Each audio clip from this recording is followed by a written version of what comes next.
Well, so let's get started. So up till now, we kind of heard from the providers in terms of what mental health issues are and how it impacts us.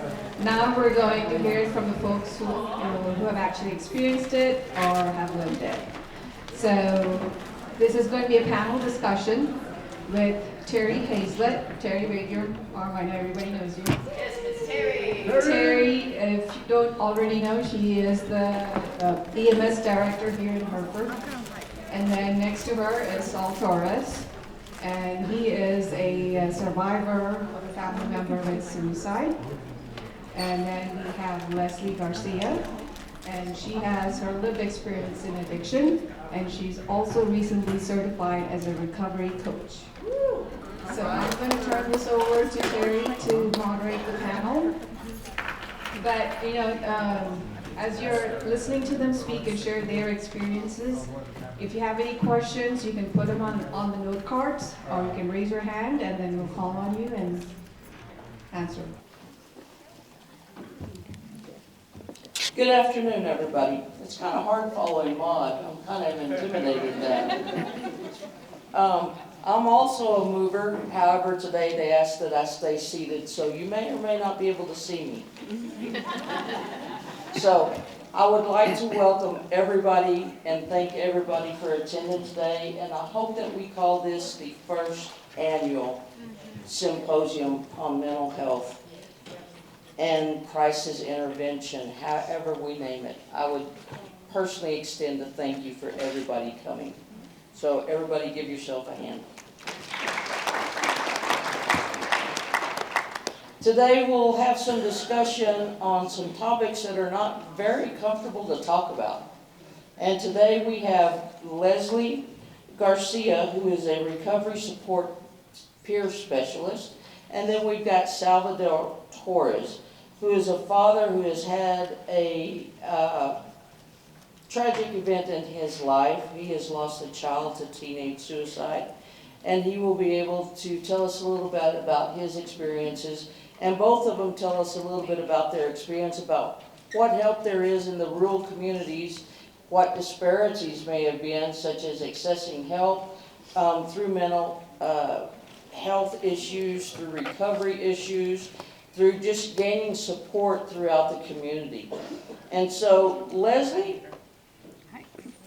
can you please tell us just a little bit about yourself? Yes, I'm Leslie Garcia. I am a mother, a wife, a daughter in recovery.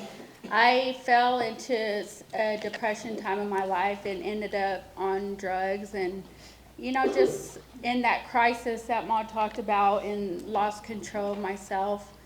In that, I have for one, got educated, because being aware is being alive. So I have made myself aware of myself and what kind of help I needed, and aware of what our community needs and what we're lacking. And so what I do now is just trying to build a community, a recovery community for people that are struggling with addictions, a door that they could come through to feel safe enough to open up and start, breaking down, and start leading them to who they need to talk to, counselors or whatever it is, or just have somebody to support them. So that's my mission, is just building that recovery community. So.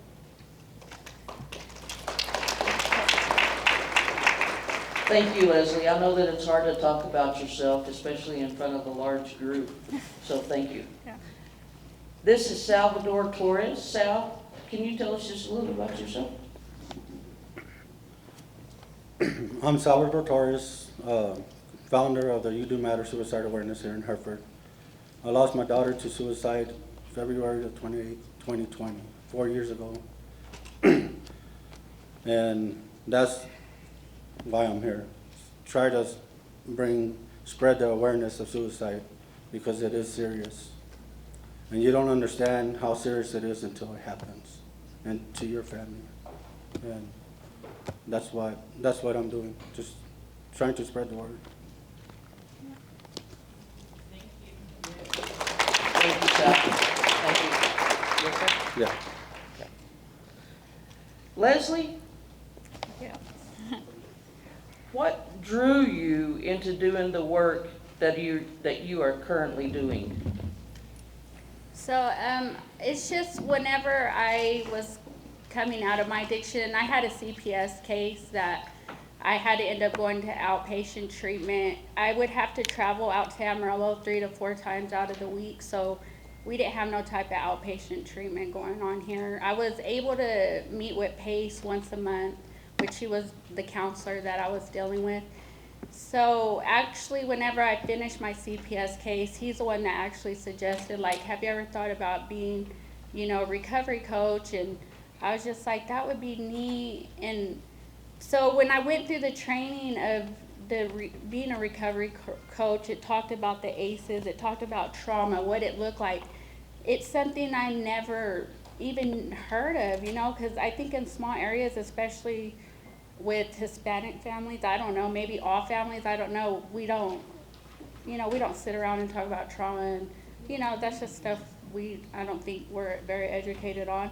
So just going through the training of being a peer coach, I was like, wow, like, there was a lot of stuff I never knew that I was dealing with within myself. And so I just wanted to bring that to the table. I wanted to bring that to the community, because I feel like if people have the connections and the material they need, there's hope for healing. There's higher hope for healing. So it was just being able to identify myself and what was wrong with me, and I just want to bring that to the table here in Desmond County for other people that might not be educated. So, yeah. Thank you, Leslie. Yeah. Sal, what drew you into doing the work that you are currently doing?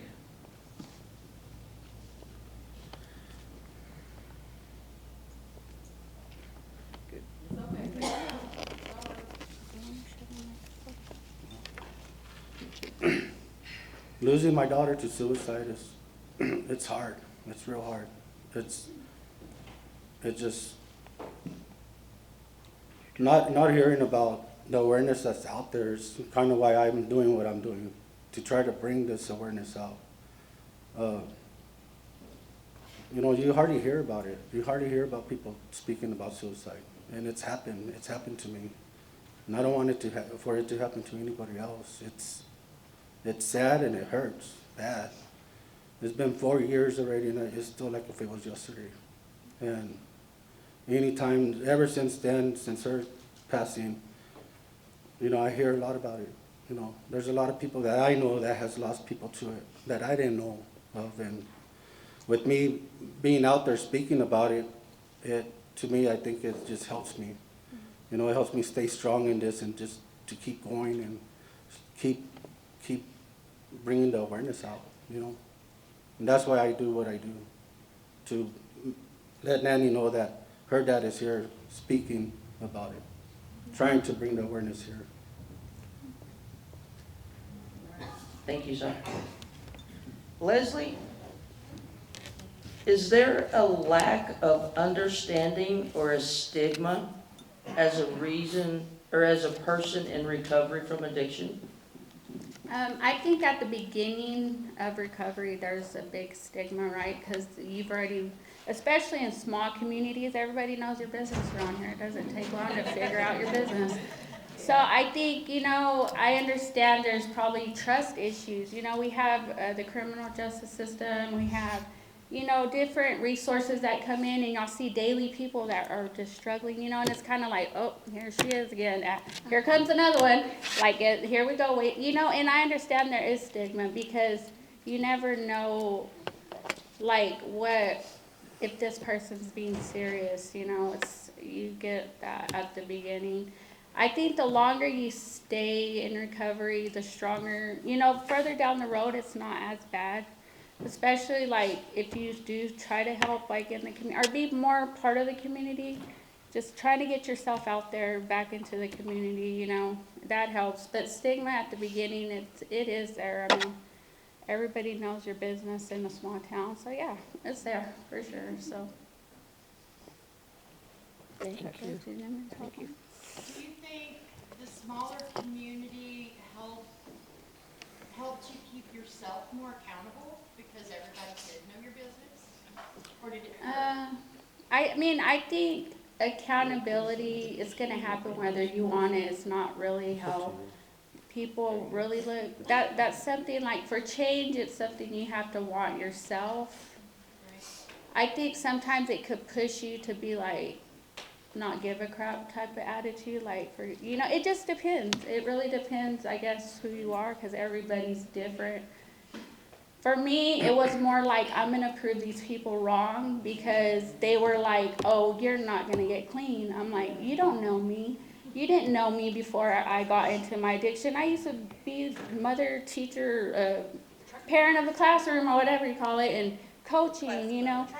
Truck driver, I've done it all, jack of all trades, but it was like, you know, I think it's kind of like cancer, addiction, any, you know, it could hit anybody. You get the right cocktail, and I pray it hits nobody, but nobody's too big and up there to not get affected, because I never thought I would be an addict like that, never in a million years, you know. So for me, it fueled me. I was like, I'm gonna prove these people wrong, because I'm gonna get a golden star, because I know who I am, right? But there's people that it just depends. Everybody is different. Everybody, where they've been brought up, that, you know, how they've been raised, have they been talked down to their whole life, you know, like, where are they at, you know, to begin with. And so I think every person is different, how they're gonna take stigma in their community, so,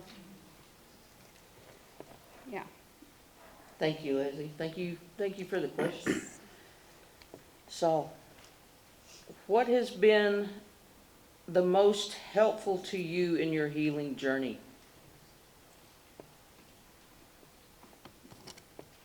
That's the one with the store. Sorry.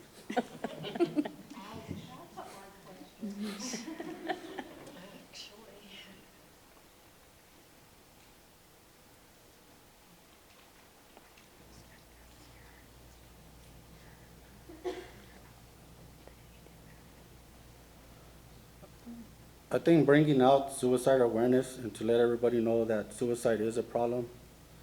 I know some people are ashamed of it, to speak out. Some people grieve different. They don't want to talk about it because they don't want to relive that part that they had to at that time that happened. And I'm not ashamed of it. I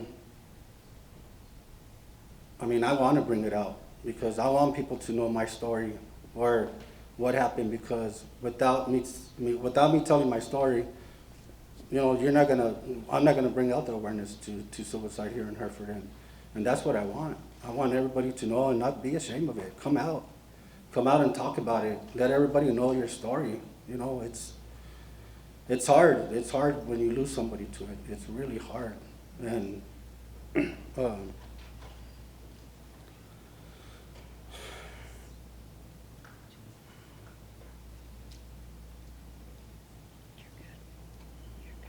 I just want everybody to know that suicide is a serious problem, and there's more and more happening, and especially here in Hereford. You know, everybody's quiet about it. Nobody says anything about it, and as long as I'm out here, I'm going to speak it. I'm going to bring the awareness. The You Do Matter does 2 events every year. We do an egg hunt for the kids. It's free to the public. We supply the eggs. People donate them to us, and it's been a good turnout. This past Easter was our 3rd annual, and it just seems like the more years that go by, the bigger it gets. We had kids wrapped around that park more than we did last year.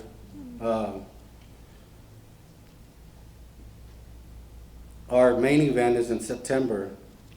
I didn't bring no flyers out here this time because it's just other things that's going on. But our event, we're having the suicide event in September. On the 6th, which is a Friday, we do a candlelight vigil at the park. Everybody's invited to it. We supply the candles. We supply everything. I think it's from 7 to 6. The You Do Matter has a You Do Matter Suicide has a Facebook. If you guys want to get on there, and you know, that's usually where I post all our stuff. And on the 7th of September is when we do the main event. You know, we bring a car show and we bring people to it. We invite all the mental health groups, if you guys want to come out to it, you know, come out and set up a booth. Counselors, teachers, I mean, crisis centers, anybody out there. If y'all want to come out, set up a booth, free of charge, we won't charge y'all. Come out and spread what y'all have to offer to the people. Because that's, a lot of times, you don't know who's out there, what resources out there. You know, and it goes the same with me, you know. People come up to me and ask me, my child's doing this, doing that. All right, well, who do I direct them to, you know? And I think us as a community, we need to come together and kind of bring out this awareness together, because it could be somebody that's sitting next to you that's going through something and you don't realize it. You don't know what's going on the inside. Thank you, Sal. Thank you. Leslie, what were some of the biggest barriers to accessing services here in the community? So I believe like just getting that outpatient treatment. You know, I had to do outpatient. They recommended the inpatient, but the outpatient. Not having the groups. If you go to Amarillo, they have Serenity. I'm sure y'all have the people here that do that. But they offer the groups during the day. They have, you know, peer support where people could walk in and get, you know, if somebody's in a small or, you know, just a little crisis, needing to talk to somebody. You know, they have, in the bigger cities, there's just more resources. So I think that was my deal, is I was having to travel to do my outpatient. And thank God I was on unemployment, and thank God I had a job. Because there's a lot of my people that don't have that. So it's like they have to depend on Zoom calls, you know, or if they just can't do it, then they don't finish their program, and sorry for you, maybe next year you'll get your kids type of stuff. So, you know, it's just a lot of, I think, just not having the support, the groups. I don't know if it would be, I guess we don't really, she's our counselor here. I don't know how many counselors we actually have in Desmond County. Three? Okay, so as far as like through the CPS system and stuff, they referred me out of town, or to PACE, that would come here once a month. So yeah, I guess that's what it was just doing my program in town. I had to go out of town to do it. Saul, what have been some of the barriers for you in accessing help in our community, or are there any services within our community that you were able to reach out to? I think, like I said earlier, after losing Nanny, it's been 4 years, and you meet a lot of people when, you know, you go to these other events. And I think Hereford, not knowing what resources are out there. You know, I really wish Hereford would come out with some kind of a mental health program here, to where we don't have to go drive to Amarillo, we don't have to go to Plainview, we don't have to go to all these other towns. Why not bring something to Hereford for the Hereford people? Hereford's there's a problem here in Hereford, and we need to address it. We need to. And if there is someone out there that deals with the mental health programs here in Hereford, you know, let me know, you know, because that's what we need. Hereford needs that, those resources. It's especially for our kids. Our kids are out there, and they're the ones going through all this stuff. They are going through a lot. I got like 3 or 4 kids right now that I know of that are mentally going through things, you know, and where do we send them? We got to send them to Amarillo. Their parents got to take a day off of work just to get them over there. You know, sometimes they don't have transportation to get over there. You know, why not try to bring that to Hereford, you know?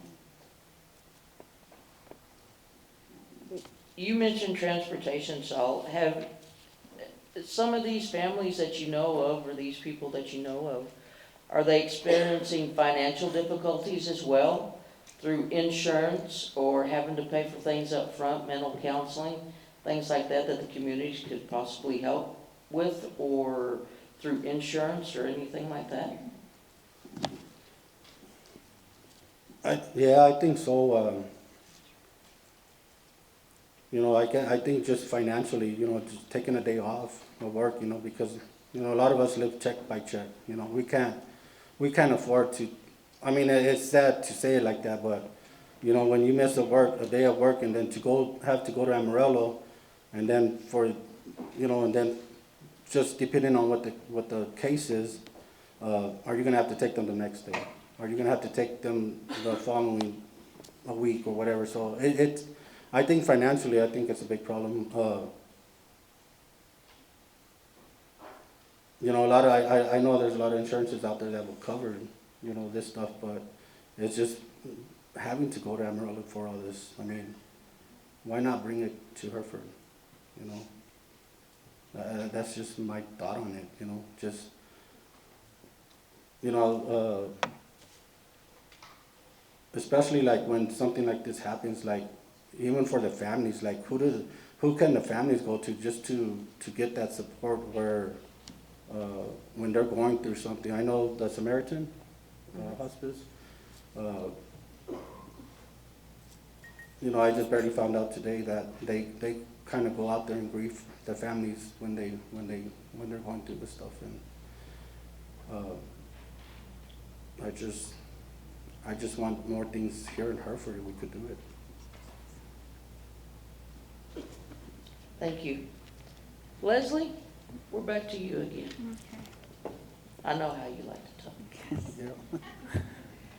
What was the turning point in your life?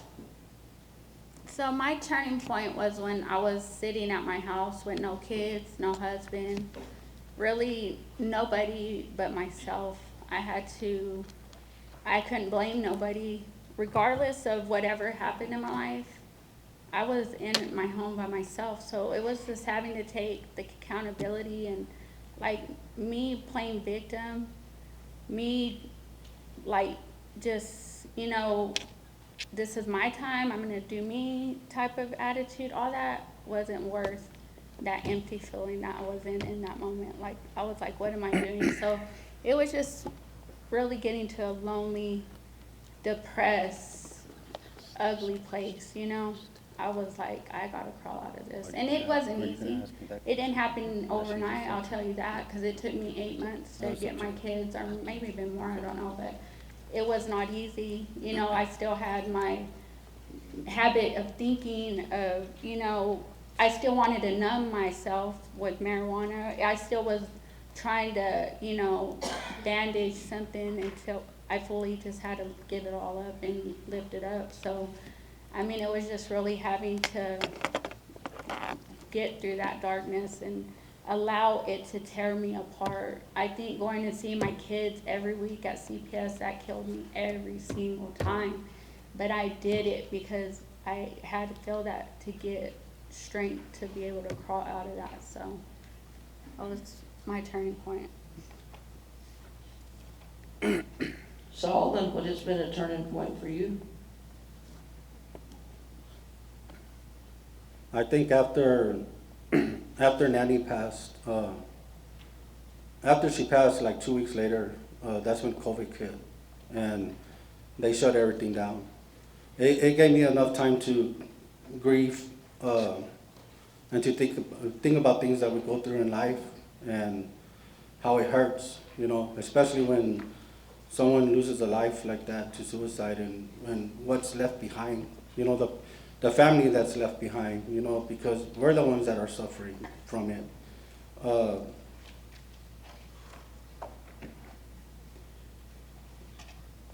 There's been a lot of times, like I said, it's been 4 years, and there's been a lot of times that I want to give up on this. I just don't want, I just want to give up on what I'm doing and just, you know, just be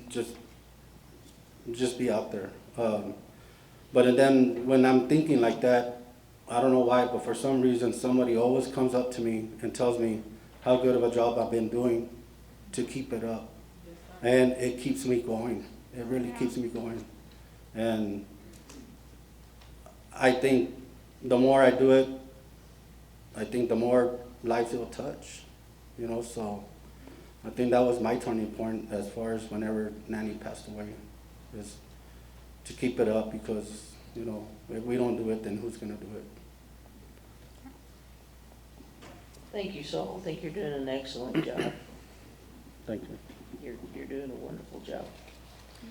Leslie, what are your thoughts on the value of conversations like the one that we're having today?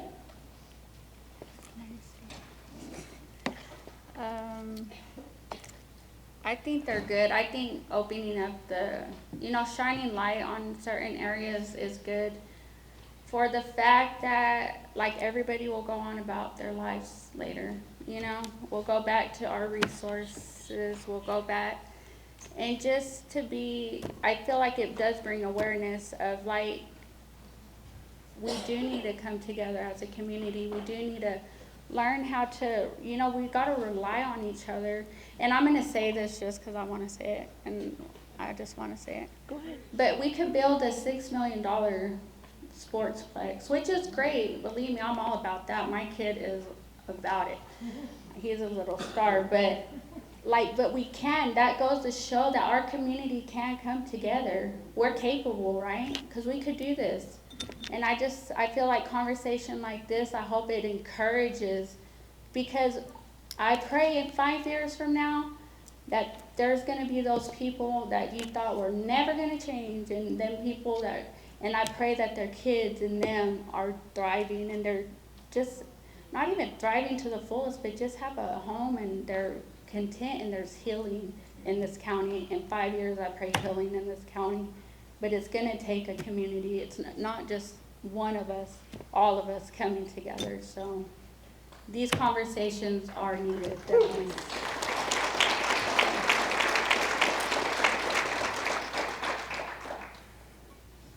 Thank you, Leslie. Sal, what are your thoughts on the value of conversations like this one that we're having today?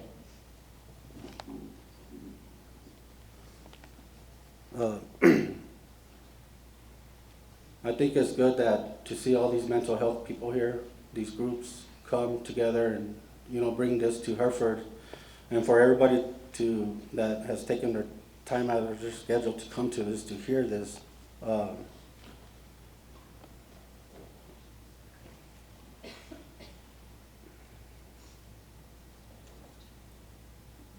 I don't know, I think that, like, everybody's in here and, discussing this and talking about this, but, at the end of this, where does it go? Does anything get done about it, If we're here discussing it and talking about it, then let's do something about it, let's reach out to each other and all these mental health groups and see what it is that they could offer to bring to Hereford, because we live here. This is our town, we're all a big family here, and, when you lose somebody to suicide, it hurts. It hurts me just to hear that, a suicide has happened here in Hereford, and I try to reach out when that happens. I really wish it wouldn't, but, it happens, And I think our kids need more attention here,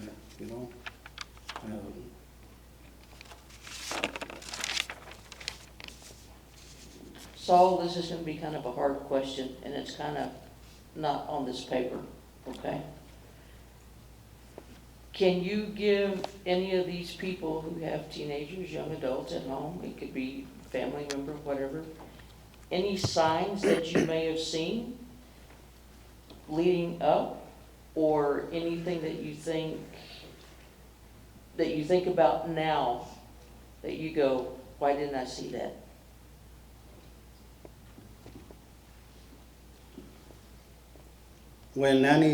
Before Nanny passed, while she was here with us,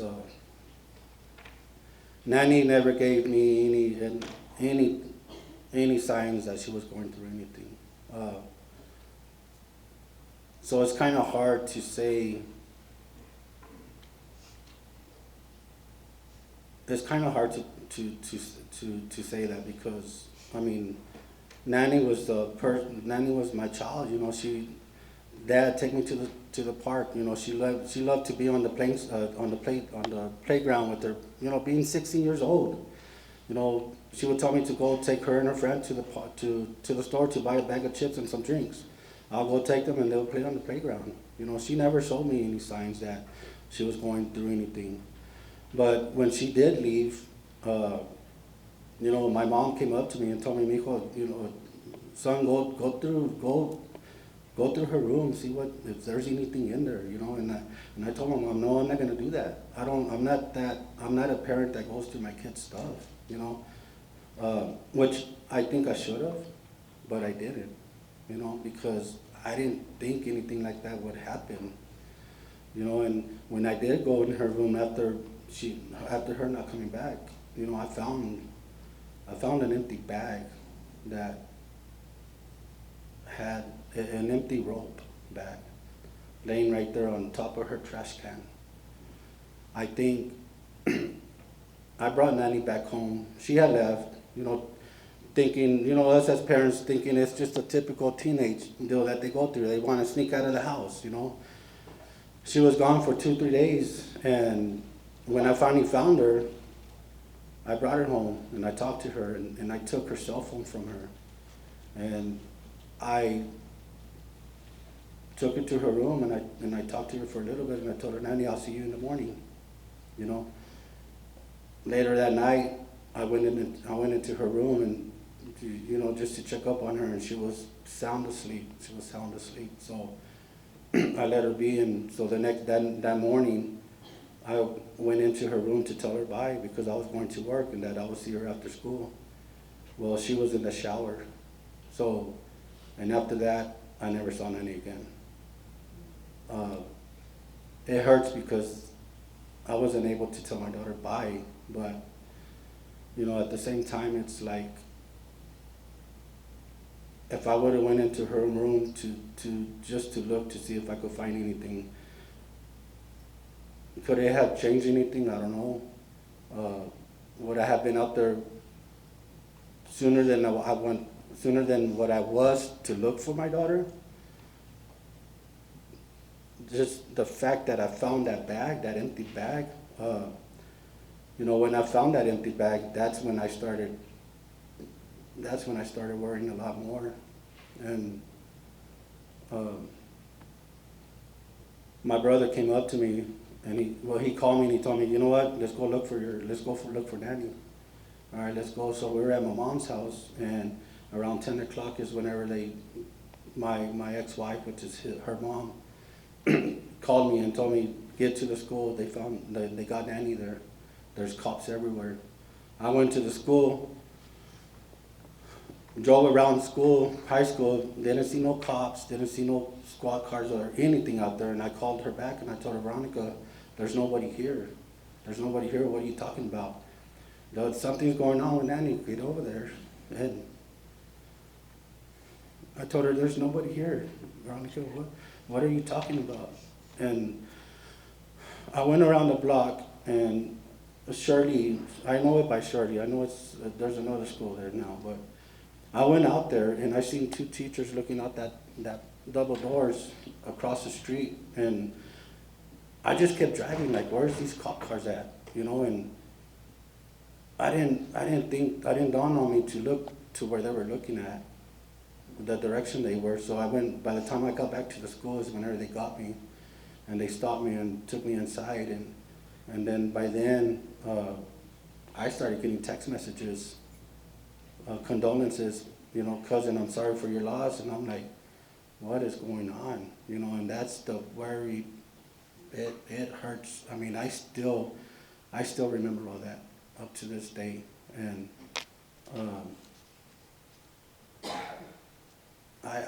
I just don't want nobody else to go through this, you know. Talk to your kids, you know. Get out there and see what they're doing, you know.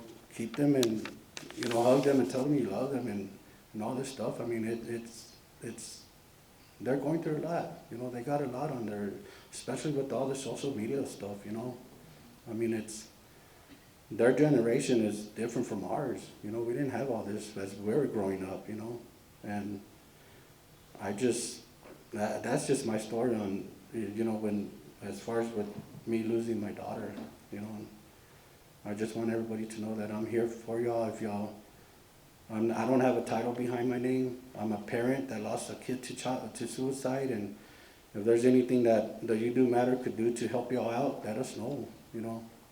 You Do Matter, just depending on what we have in our budget, we do give out a scholarship to the kids, you know, but just depending. It might not be a big one, but it's something.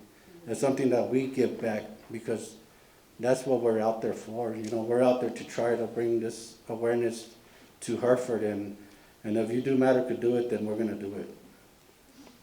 Thank you. Thank you.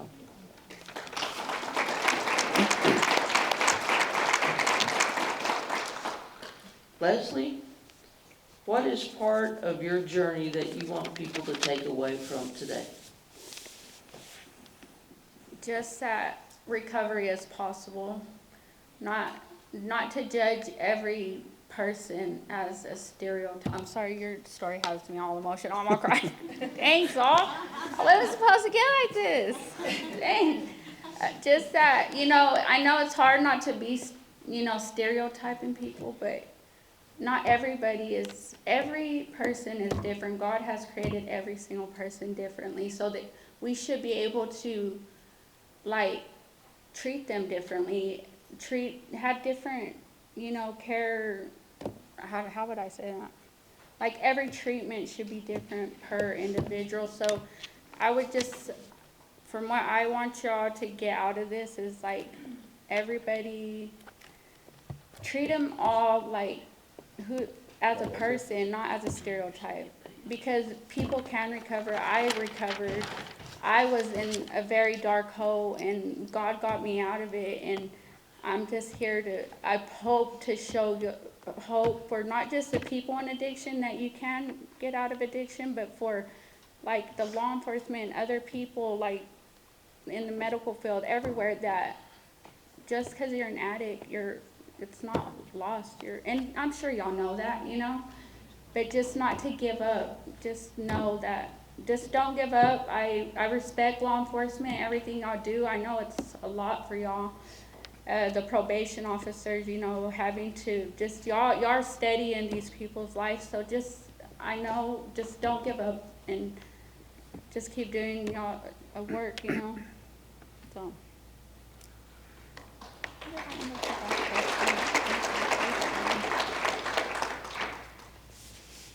Saul, same question. What do you want the audience to take away from your journey today? Take away.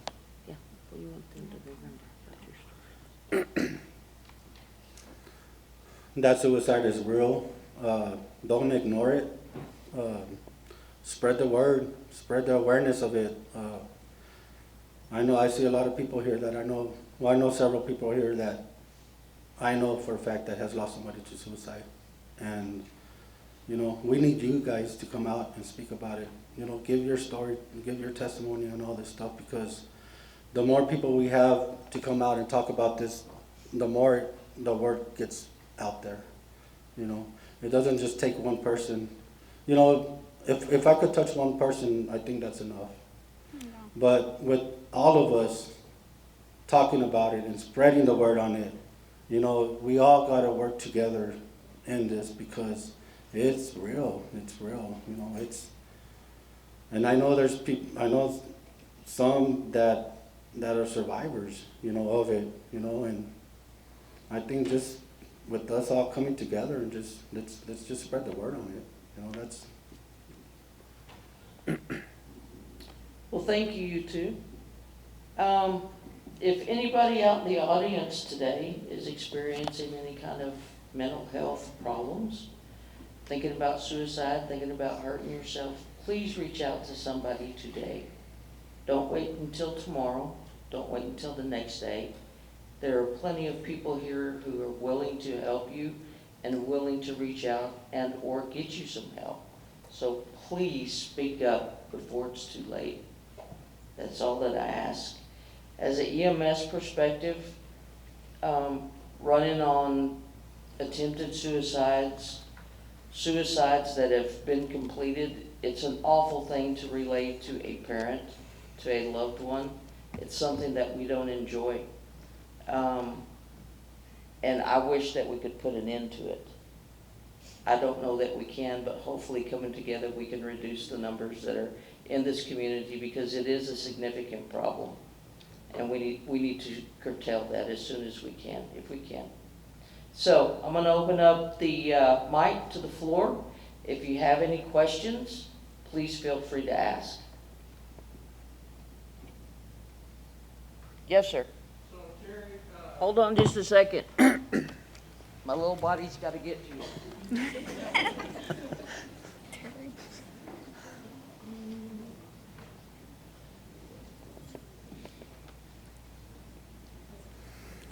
actually this question is to you. Okay, what's Hereford EMS doing about this?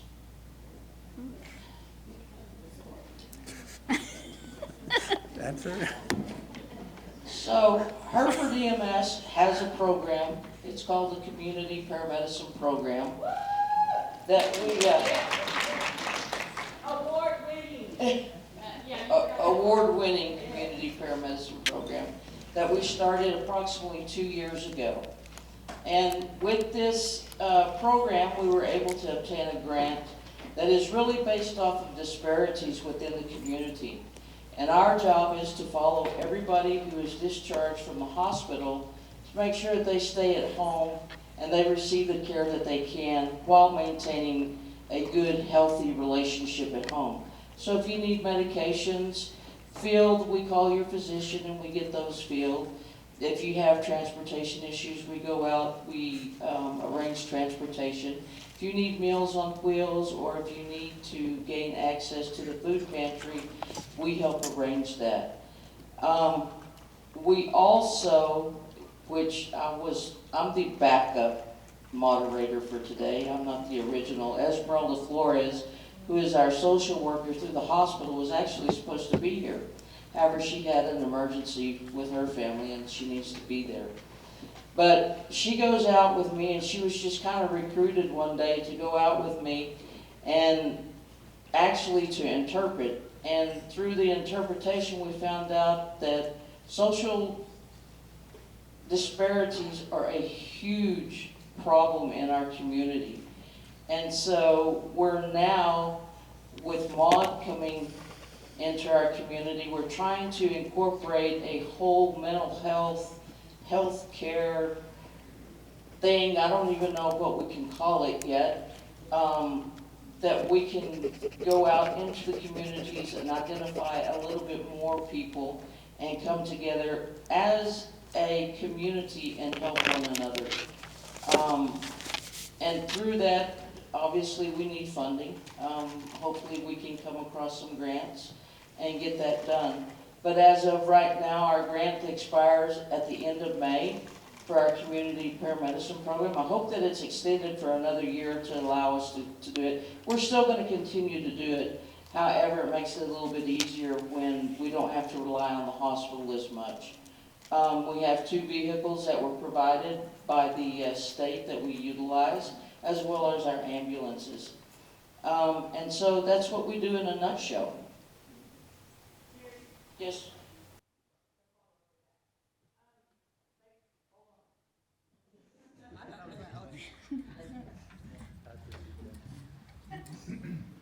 So, like for example, somebody goes into the emergency room on a crisis, suicide ideations, or a suicide attempt, and they get referred out to the pavilion. Does anybody in Hereford follow up with them once they discharge? I mean, if they're on in TPC services, they fall through the cracks. We don't right now follow up with anybody because we don't have that information that comes back to us. So with getting our mental health organization going on, hopefully we can recover those patients and we can start to follow up with them and making sure that they have the medications, because that's a huge thing. Is that some of these people don't have any funding behind them, they don't have any insurance. So we rely on indigent or charity care And so once they get their 60-day supply of medication or their 30-day supply of medication, and they run out, they no longer have access to that. That was me. And so hopefully we can help with that challenge.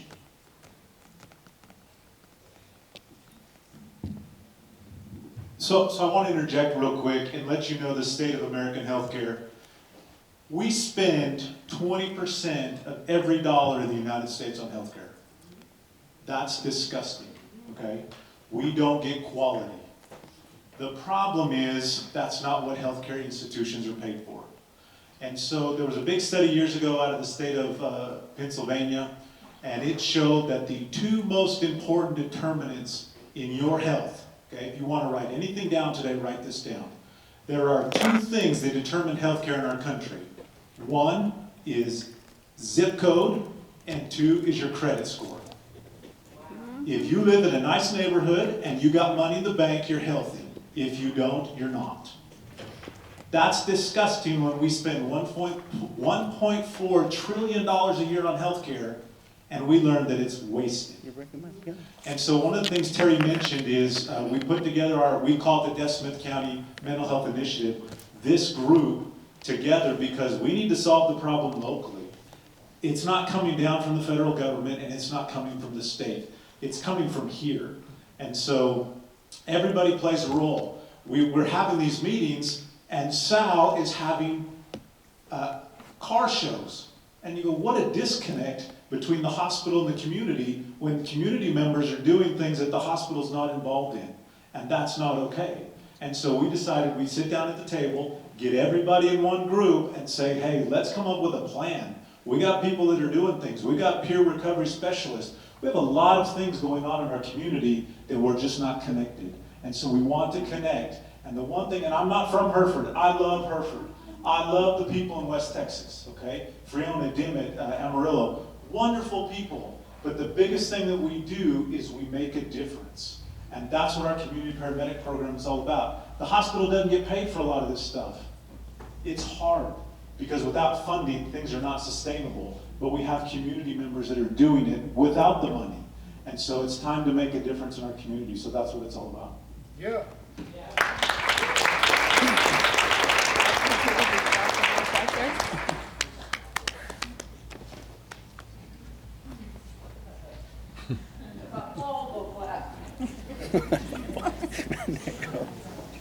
I was just gonna ask, like, in the future with the paramedicine program, would y'all be able to follow up people who got discharged from the emergency room back on a no suicide contract because they didn't have insurance to go to a facility or,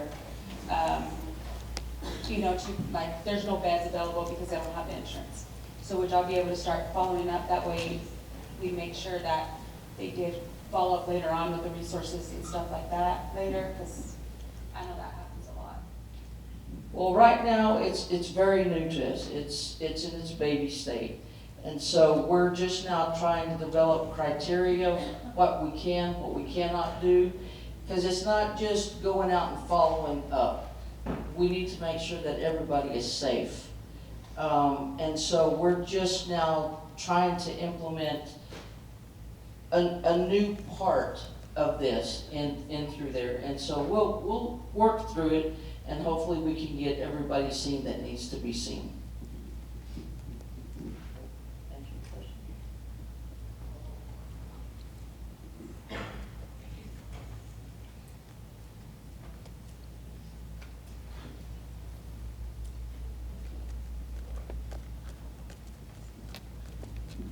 So this question is to Sal. Have you thought about going to junior high or high school to talk to the principal to see if you can reach out to the kids, talk about their personal experience? I have thought about it. I think last time I tried to do it, they didn't, I don't want to put it out there bad, but it's like they didn't want, how could I word this? They didn't want to talk about it. Yes, because suicide, not everybody's for it, you know. And if they would invite me to it, yeah, I would love to go talk to the kids. I would love to do that. I would go every day if I had to. because they're our future, you know? I mean, we need them, you know? But yes, if I was invited to go talk to the school, I would. And I would tell them my story about my daughter, who I lost to suicide, which it shouldn't have happened, but it did. Because it's out there and nobody's saying anything about it. Like I said, I think we need to all come together on stuff like this and bring this awareness out, you know? I mean, that's my goal on this, you know? The You Do Matter will do whatever they can to bring the suicide awareness to Hereford. Well, just keep doing what you're doing. Thank you. Okay. Thank you.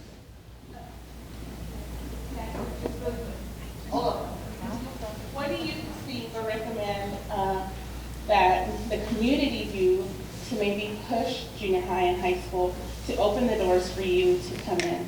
Because I agree with you, I think it's really important to get talked about, especially to them. And if we can open their eyes, because it sounds like they have the wool pulled over and they don't want us in there. But what do you think that we can do as a community to help support you and try to get you in there? Go talk to them, you know? I mean, do your part as a community to raise your voice in this, and, you know, because it's your concern also, you know? I'm doing this because I lost my daughter to it. You know, before this happened, I mean, you know, suicide I didn't think about it. You know, I heard about it, but, you know, it wasn't something that I was taking serious. You know, it's like a lot of us, you know, you don't take something serious until you've gone through it. And I've gone through it, so that's why I'm here, that's why I'm doing what I'm doing. And if you guys could go out there and give your voice, you know, go out there and do that. And I think also us doing these kind of, having these events opens up to, I mean, we have people here to where, how's a healthy way, right? Because it should be open discussion with the children, but there is a healthy way to do it. It does need to be, you know, addressed, but the counselors get with SAW, team up with SAW and be like, okay, we want to bring this to light, talk to our kids, you know. So I believe just having these events right here, that's what it's tying these things together to make stuff like that happen, awareness and conversation, so. And what can we do to help your event? Monetarily, volunteering, how can we get a hold of y'all Talk about if we want to help? So, like on our suicide event that we have in September, that's the one that costs us the most money. Because now we're bringing in, like it takes a lot to do an event. It's not just go out there and plan it and do it, because like we do a car show. You know, in our car shows, you know, we got to give out plaques. We got to give out trophies for the car entries, and we try to get raffles, and sponsors is our biggest part on this. You know, if you come out and sponsor us, you know, we'll put your name on a sponsor banner. You know, just putting your name out there that you're part of us. You know, and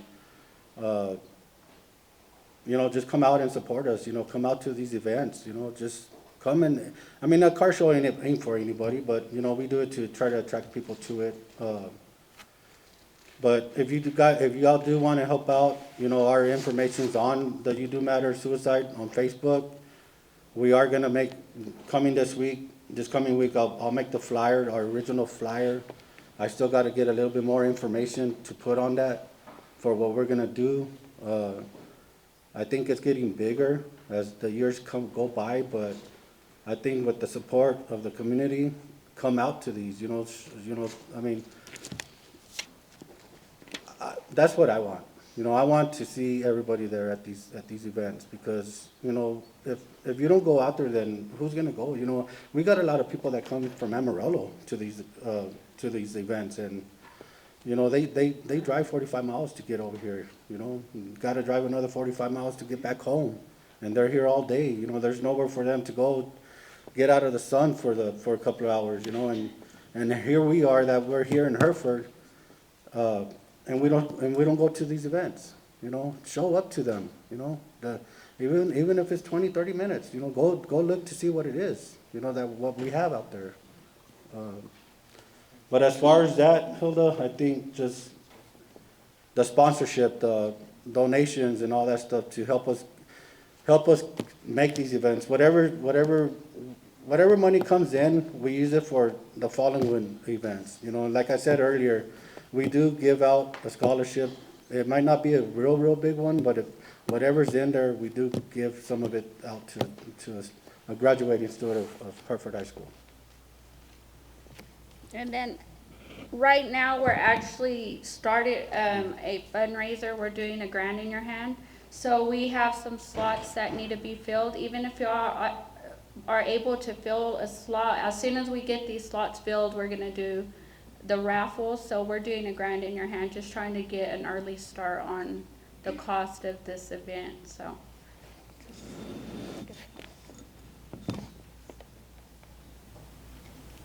I actually just have a quick comment. First of all, thank y'all so much for all, like everything that we've been through over the last hour, and I just appreciate what y'all are doing so much.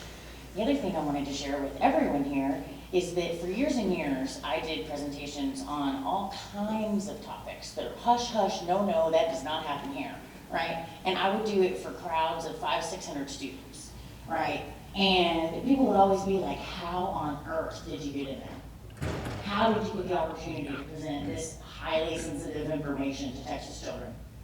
And it was, most of the time, one parent.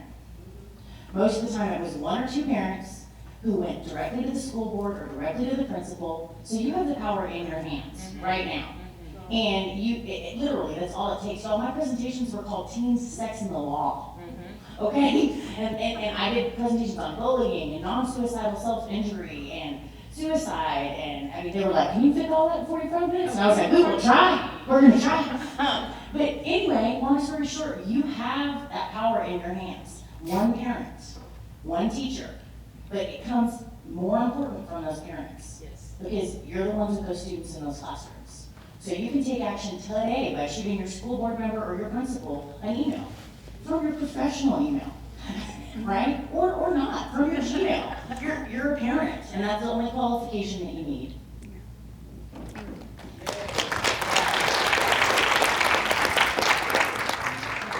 My question is this a one-day event, or is it a weekend-long event? It's a 2-day event. On September the 6th, we do a candlelight vigil. We always do a candlelight vigil the day before. The reason we do it, the reason why we do it in September is because it's the Suicide Awareness Month. I know there's so much going on in September. There's so many events going on here in Hereford and our surrounding areas. So we try to do it maybe the first weekend or second weekend of September. Friday we do the candlelight vigil. It's probably going to start about 7. We supply the candles. We get a pastor out there to say a prayer and something about it, and then around 8 o'clock is when we start lighting the candles. You know, and then Saturday, which is the 7th, is our actual event. So it is a 2-day event. So, for y'all that know me, my name's Rico. I'm part of these guys. I had the pleasure of coming out last year and being the DJ for Sal's event. And I wanted to share a little bit about what took place after the event. Although there will be booths and many organizations that are there, for those that do sign up, it shouldn't be just a resource fair where you get swag. What we had take place was there was a child shortly afterwards tried to attempt death by suicide, and he was at this event, and he spoke to some of the people that were there. But the little bit is me and Sal talked about it a little bit, if we can have a way for those that come out and actually work in the field, to have a private tent where somebody can come in and actually talk to somebody on hand. Because when this event is there, when you say suicide awareness, people who struggle with the idea of death by suicide, they will come to this event, no matter if it's a cookout, a car show. It is a way to make it public, but once you get there, oh, I just got a card. Remember we heard Martha talking about, you know, the card. Like you just give somebody a card, what does that tell them? You're not listening, you're not investing, you're not wanting to know. And so they called Sal afterwards, and you know, of course Sal reached out to people that he knew, and I happened to be one of them. And we were trying to figure out a way to network this. And so, you know, trying to utilize peer support, trying to use the connections we have. And so this was an idea I also delivered to TPC, one of the guys that are there. But for those that are trained, that are CIT, crisis intervention trained, those that are there, I strongly ask that you come put up a booth and then a private tent a little bit off in the distance. That way somebody comes up, and for us that are trained, we can kind of see those symptoms. They come up, they're asking certain questions. Hey, I have a friend that's going through something. What would you do about this? And this is where people like us that are mental health first aid, youth mental health first aid, that are trained in all these different things. These are the signs that we look for. Hey, you know, I got somebody who would like to speak to you. And like they said, go for a walk, right? Take them for a walk, offer them water, give them the 5 basic needs, and see if they'll open up. Because if they were willing to come to this event to learn about death by suicide because it is a thought, the stigma that everybody believes who is not trained, well, if you tell them about it, then you plant the seed. That is a lie. Either it's there or it's not there, but we need to be able to call it out and help them with it. And not by, do you plan on hurting yourself? Because when a person that thinks about death by suicide, they discovered a solution. And it's not hurting myself, it's fixing myself. Yes, sir. And so this event brings them out. And it was hard because we had this event, but yet it was like a fair. Everybody was giving out cards and this is what we do. But we need on the ground boots. We need people there that are willing to talk to people about it. Family members, grandmas, people with aftercare. How do we have help when I lost my child a year ago and I don't know who to talk to, I don't know where to go, because we don't know where to go in Death Smith. This is where we're going to find these people, this is where we're going to offer the help, and this is where change begins. Thank you.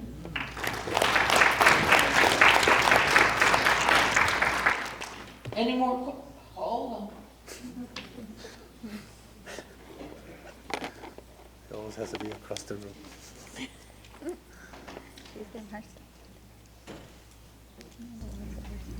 So I just want to give a little bit of information. Being the survivor of a child who tried to commit suicide, she is thriving, doing well, with the help of the hospital. It was during COVID. There was no place to send her. Through Terry and Esmeralda, we were able to get some information and get her going. Within a few weeks, she was in counseling. Today, she's thriving, doing well. The program was free, and it is free to any child. Being here today, listening to all the different people who have their booths, it is an improvement. And hopefully with the hospital and the new program they're trying to put together, we can overcome this and stop so many kids that are dealing with these issues. With Saul and his program, they have helped her as well. She helps out with the program all the time. And I think we can improve, and it shows today where we're going. And I just want to say it is an improvement. All right, any more questions?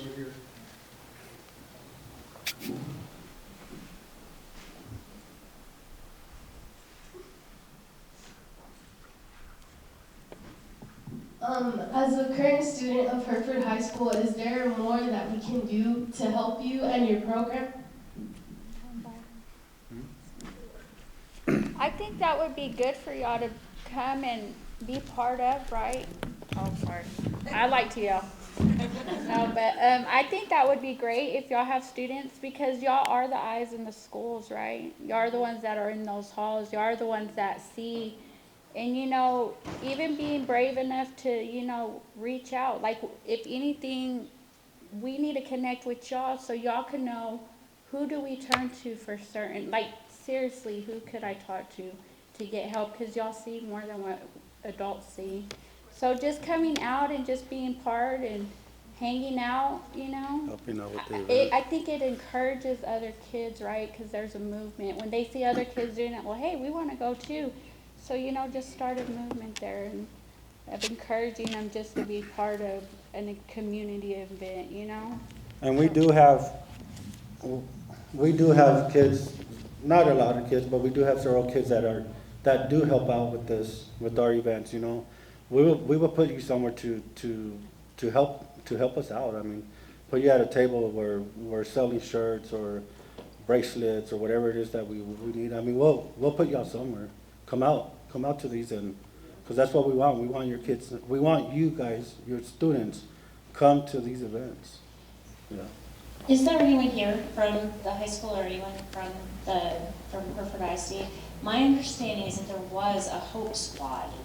Yes. Is that still active? Okay. So how can we connect teenagers who are interested in that and get them involved in that existing Hope Squad and promote that more? That would be my first question. And then my second question would be, would this community be interested in putting together a suicide prevention coalition specifically to deal with this topic, bringing all of us together on this specific topic, where we can pool these resources together and all be on the same page of what we're working on? And if that is the case, how can we help support that and get that going? As a school counselor, I work at the junior high. I work with 6th and 7th grade. And I do know that the high school specifically, they do have the Hope Squad program that is thriving. I believe it's in their second, maybe third year. And it is evolving. Teacher voice? The Hope Squad program is evolving just because, you know, I've lost way too many of my former students.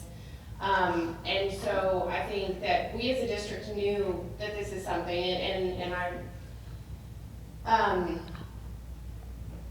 we are doing everything. We don't want you to have to be alone. Right, no, absolutely, no, and what I want to say is that, you know, the district does look into this, and we are, as a counseling program, this is just 3 of the 13 of us. Right. There are 13 counselors that I am so very proud to say that I stand with in our district, and we are continuously looking for resources. We go to, I mean, we were so pumped about this program that it was here, and I'm a Hereford girl, I was born and raised here. I'm raising my children here, and so stuff like this, it does make me emotional because I do want to help our kids. But I can say that Cindy Reisenberg at the high school is one of our counselors, and she is one that does the Hope Squad programs, so she would be an excellent resource to reach out to. We are still trying to get it kicked off at the junior high level, and it's conversation, it's education, and it's changing, and we're making these small changes, baby steps, but we are getting there. So this is the first step, and I'm so proud to be a part of it, especially for our school district. Yeah. Will y'all invite Saul to come in? Yeah, that is not a decision I get to make. but I'm just throwing it out. Oh, no, absolutely. First and foremost, I'd like to thank Leslie and Sal for sharing their heartwarming stories.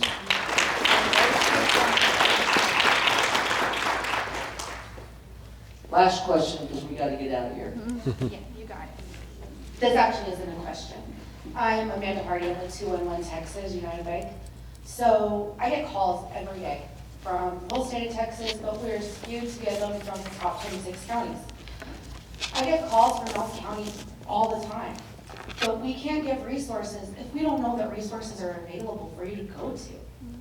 So the more resources you have, whether it's for suicide prevention, whether it's for food pantries, whether it's for utility assistance, all these basic needs that people need every day that can cause them to go into crisis, we can't help if we don't know.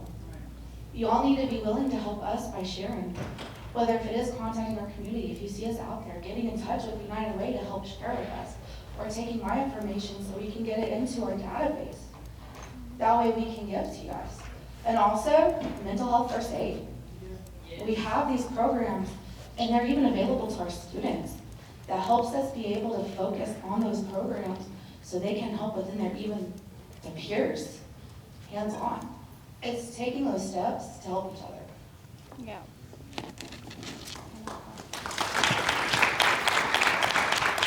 I'd like to thank everybody who came out today and participated. I'd like to thank everybody who came out to sit in the audience and ask questions and take in all this information. Hopefully next year we can do this again, and hopefully it'll be a little bit bigger. Hopefully we can get some answers within our community. So thank each and every one of you.